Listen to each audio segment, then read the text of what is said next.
Hello সবাইকে! তোমাদের আগের পার্টে বলেছিলাম সিঁড়ির এই ওয়ালটাকে আমি একটা মেকওভার দেব। পার্ট 1 এ তোমরা দেখেছো যে আমরা ওয়ালে একটা ব্রিক ওয়ালপেপার লাগিয়েছি। এবার ওয়ালটাকে সাজিয়ে তোলার পালা। অনলাইন থেকে আমি এই লাইটটা কিনেছি।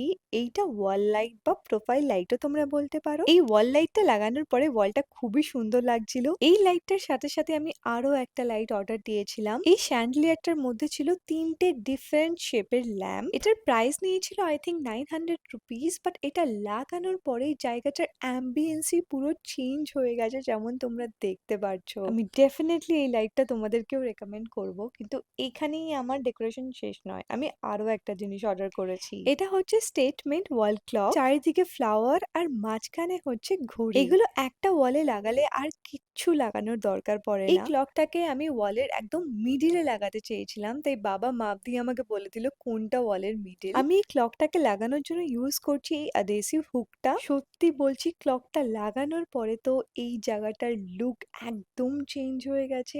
এত সুন্দর দেখতে লাগছিল কি বলবো। তার সাথে আমি একটা দুটো ফেক প্ল্যান্টও অ্যাড করে দিয়েছি, আর এটা হচ্ছে ফাইনাল লুক। আমার আর বাকি সবার তো খুব পছন্দ হয়েছে। একটা মেসি কর্নারকে আমি একটা অ্যাস্থেটিক লুক দেওয়ার চেষ্টা করেছি। তোমাদের কেমন লাগলো আমার এই মেকওভারটা কমেন্টে কিন্তু জানাতে ভুলো না।